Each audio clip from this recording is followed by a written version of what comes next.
Bonjour et bienvenue dans cette vidéo dans laquelle nous allons découvrir 33 techniques pour vaincre la peur. La peur est un sentiment que tout individu éprouve face à une difficulté inhabituelle ou à un obstacle exceptionnel. Ce sentiment est tout à fait normal, c'est même un moteur qui permet d'avancer et de prendre les précautions nécessaires pour pouvoir y faire face. C'est à cause de la peur de se faire écraser qu'il faut regarder des deux côtés avant de traverser la route. C'est aussi ce sentiment qui fait qu'il est indispensable de s'équiper correctement pour effectuer des travaux en hauteur. Tant que ce sentiment ne dépasse pas une certaine mesure, il est bénéfique.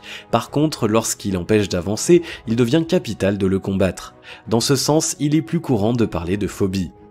Il existe différentes techniques pour affronter ces peurs. Voici 33 techniques pour vous aider à les affronter, mais juste avant de vous les dévoiler, assurez-vous de vous abonner à la chaîne et n'oubliez pas de télécharger votre livre offert pour changer de vie en cliquant sur le lien dans la description située sous la vidéo. Définir exactement ce qui fait peur.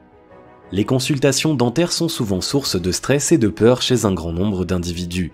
Pour pouvoir y faire face, il convient de savoir si c'est le bruit de la fraise ou le fauteuil du dentiste qui cause cette phobie. Il se peut également que ce soit l'ambiance générale du cabinet dentaire ou le cliquetis des instruments du praticien.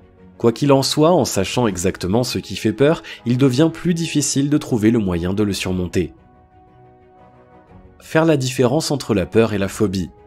La phobie provoque des crises de panique et est incontrôlable. La peur, quant à elle, peut être dominée grâce à différents exercices et techniques. Faire la différence entre la peur et le stress. À la veille d'un événement important comme un mariage, le premier discours en tant que président pour des élections, le stress est omniprésent. Est-ce que les moyens techniques seront bien fonctionnels? Est-ce que tout le monde arrivera bien à l'heure? Est-ce que la salle est correctement décorée? Mais tout ceci ne peut pas être assimilé à une peur, même si les symptômes concordent. Pour preuve, tout le poids qui pesait sur soi disparaît une fois le discours ou le mariage terminé. Apprendre à considérer la peur comme un moteur et non comme un obstacle. La peur est une réaction normale de l'organisme face à certaines situations. Elle peut être considérée comme un signal d'alarme. Justement, les exercices à faire en ce sens consistent à savoir appréhender la peur comme telle. S'informer au maximum sur ce qui fait peur. Ne pas être suffisamment informé transforme la peur en phobie. Aussi est-il important d'en apprendre le maximum sur ce qui est en cause dans la crainte intense ressentie. Retrouver l'origine de sa peur. Nul ne naît avec la peur, elle naît soit au fil du temps, soit du fait d'un événement particulier. En retrouvant cet événement en cause dans la naissance de ses craintes, la moitié du chemin pour les vaincre est déjà réalisée. Utiliser les traitements alternatifs. L'hypnose est très souvent utilisée pour retrouver cet événement qui aurait déclenché cette peur. Ne pas tomber dans l'excès. Cette technique s'adresse particulièrement aux hypochondriaques. Cette anxiété relative aux maladies transforme le moindre grain de beauté en cancer en phase terminale et la moindre migraine en problème neurologique grave. Une lecture et une documentation trop intenses font correspondre une infection bénigne en une maladie grave. S'exposer en doses de plus en plus importantes. Pouvoir surmonter ces peurs ne s'obtient pas en une journée.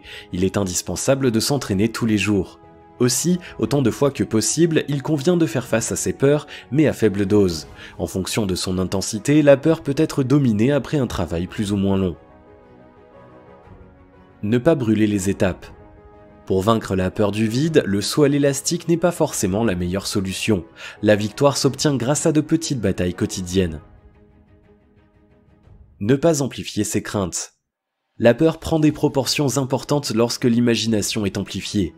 Pour lutter contre la peur du noir, le travail à faire consiste à faire taire tout ce qui, dans la tête, pousse à croire que la pire des choses y est présente. Reconnaître ses limites.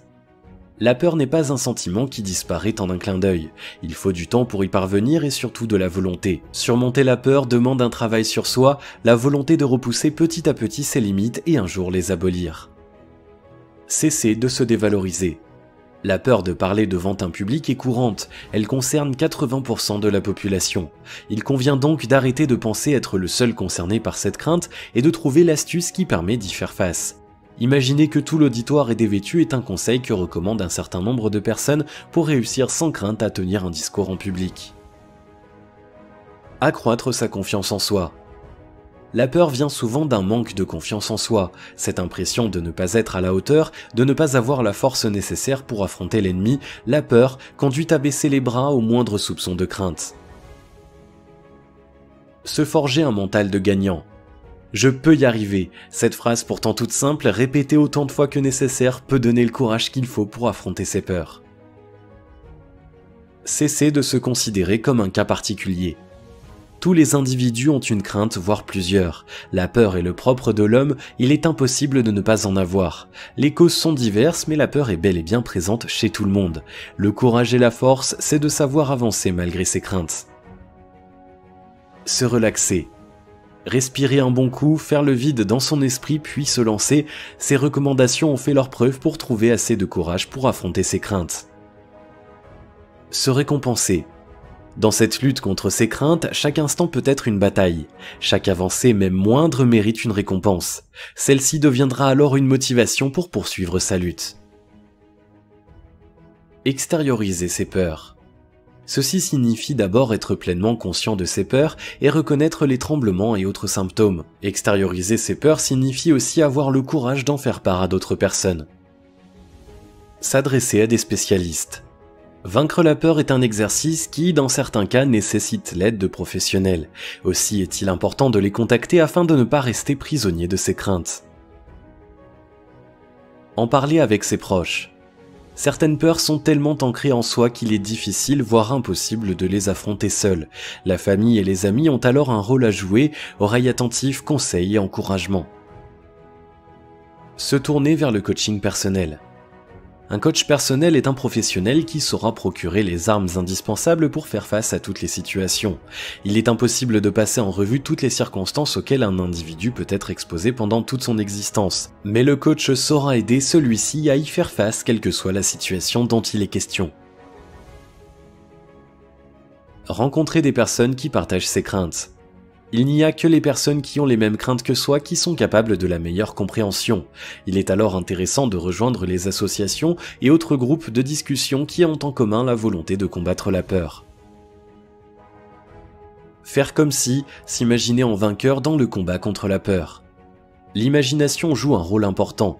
À force de se visualiser en train de sortir vainqueur dans un combat contre ses craintes, l'envie de réaliser l'exploit dans la vie réelle devient omniprésente. Cette envie devient une force qui pousse à lutter. Ne pas se convaincre de l'échec, se persuader du contraire. Je vais certainement bafouiller lors de mon prochain exposé devant mes supérieurs. À force de se répéter cette phrase, elle finit par se réaliser.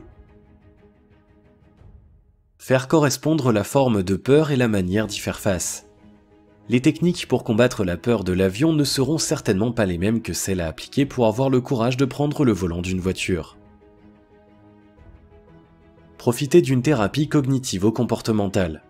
La pensée, l'action et l'émotion sont trois facteurs interdépendants. Le but de la thérapie est de donner une place prépondérante à la pensée pour qu'elle puisse commander l'action et l'émotion. Contrôler les symptômes. Les jambes en coton, les tremblements excessifs, le cœur qui bat la chamade, la nausée, ce sont généralement les signes avant-coureurs d'une crise de panique.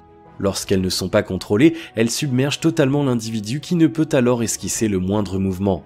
Pour éviter d'atteindre ce point où le contrôle est totalement perdu, il vaut mieux s'armer pour savoir faire face aux symptômes. Se détendre. Prendre l'avion rend certaines personnes totalement paranoïaques. Les crashs et autres attaques terroristes n'arrangent pas les choses. Se relaxer et boire un verre d'eau peut aider. L'un des rôles des hôtesses de l'air consiste à rassurer les passagers. Aussi, il est possible de discuter avec elles au moindre souci et pour aider à se relaxer. Se donner du temps. Une crainte profondément ancrée en soi depuis des années ne disparaît pas en un clin d'œil. Se fixer des objectifs en termes de temps peut être une bonne chose, mais il est inutile de rajouter le stress de ne pas respecter les délais impartis à ces craintes. Se focaliser sur l'aspect réel des choses.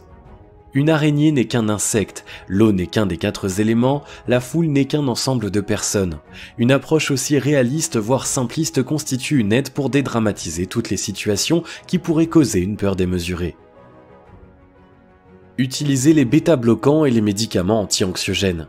Les traitements chimiques et médicamenteux sont parfois les solutions les plus efficaces pour aider à affronter ces peurs. Il convient toutefois de préciser que ces traitements agissent le plus souvent sur les symptômes de la peur et non sur la peur elle-même. Se concentrer sur les avantages que procure le fait de pouvoir surmonter ses peurs. Certaines personnes refusent de prendre le volant car elles ont peur des responsabilités relatives au fait de conduire une voiture. Ces individus dépendront donc toujours forcément des autres et des transports en commun. Ils ne connaîtront jamais la liberté ressentie par le simple fait de prendre les clés de sa voiture et d'aller vers la direction de son choix. Que pensez-vous de ces techniques pour affronter ces peurs? Utilisez-vous d'autres techniques pour vaincre la peur? Si vous avez aimé cette vidéo, merci de liker, partager, commenter et surtout vous abonner à la chaîne.